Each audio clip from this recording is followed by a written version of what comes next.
Dear students, welcome to your SST class. So this is the continuation video of the chapter 8, that is South India Kingdoms and the Chola Kingdom. Now in this topic we are going to discuss about the Chola Kingdom and its sources of revenue. So we are going to discuss about the sources of revenue of the Chola Kingdom. So first of all we need to understand that to run any kingdom, to run any country or state or any particular region, for the proper functionation of a kingdom, the king requires money, the king requires resources.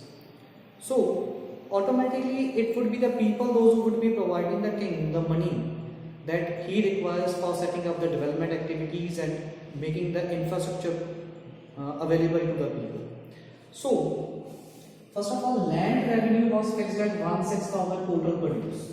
Whatsoever the people were producing in a year, 1/6 of that produce was taken up by the state as a revenue. Moreover, money was coming from the trade. Now, trade was important activity of this Chola kingdom.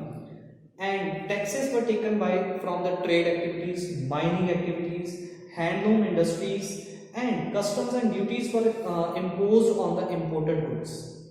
So this is how the king of the Chola kingdom was managing the revenue sources. Now we are going to talk about the expenditure of the Chola kingdom. So when we talk about expenditure, now we have discussed that from where was the income coming to the kingdom of the Cholas. Now the thing is, whatsoever the money is coming in the form of revenues, where is it utilized? Now, as I have already told you, in order to run a kingdom properly, effectively and efficiently, in order to make people benefited from the basic facilities, the kingdom required money. So that money was utilized first of all in maintaining the royal family. Now the royal family of king would be living in a huge palaces, huge bungalows, and that bungalows would be monitored by several servants and they would be on the wages, they would be given the salaries. And in order to maintain such a huge bungalow and the royal families, huge bulk amount of money was required. So this was the main expenditure of the revenue that were collected. Next main expenditure was maintaining a huge army.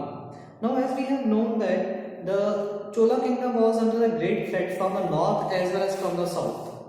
From the south, Chira, Pandya kingdoms were there, and in the north, Chalukya and Pallava kingdoms were there. And moreover, the kings of the Chola kingdom were annexing more and more territories. So their territory was growing more and more.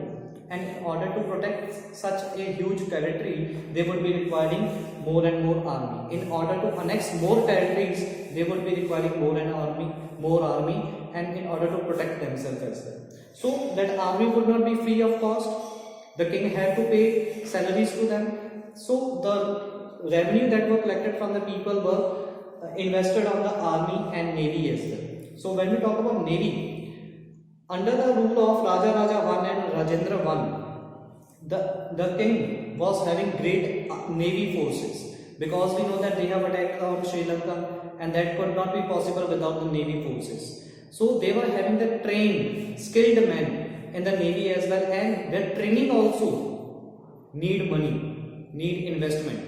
So that's why the money that they were taking from as a source of revenue were invested on the army and navy. Next is, as we had said that for the development of the kingdom, the infrastructure has to be strong. So construction of towns, temples, we have known that Raja Rajeshwar temple built by Raja I was of great importance. So that temples, the building of that huge temples also require money. So construction of towns, temples, roads, water tanks, schools, irrigation system, this all is a duty of the government to perform. It is a duty of the government to avail the basic facilities to the citizens. So automatically when government would be performing, the kingdom has to perform all these activity and set up these infrastructure in their kingdom, which require money. So money was utilized in these projects. Now moving ahead with the temples and art. So now we are going to discuss the last topic of this chapter, that is temples and art of the Chola kingdom. So as we know, the kingdoms of the South India are having great huge temples. Even though today these temples are present with us. So the temple built by Raja Rajeshwara in and around 1000 AD. So Brihadeshwara temple or Raja Rajeshwara temple built up by Raja Chola I belongs to Dravidian culture. From this type of art, from this temple we comes to know about the culture of Dravidians, those who were ruling in the particular South India. So here we find the Sanskrit and Tamil inscriptions. We find both the language inscriptions there and even the mingled inscriptions there, which gives us great deal of information about the Chola kingdom. Now there was a Nandi Mandapa. Nandi Mandapa is a tower which is 3-storied tower. So you might have seen the South Indian kingdom's towers as given on the pages. So you would be finding that structures like this.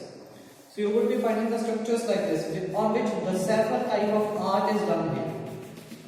So this Nandi Mandapa was a 3-story tower with which on the top story there was an open terrace and rows of Nandis were kept on the walls surrounding that particular terrace.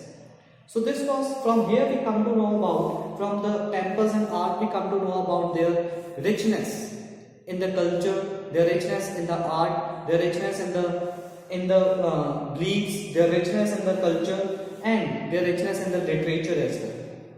So this was all about that chapter. We'll meet you soon in the next video with the next new chapter. Till then, goodbye. Stay blessed.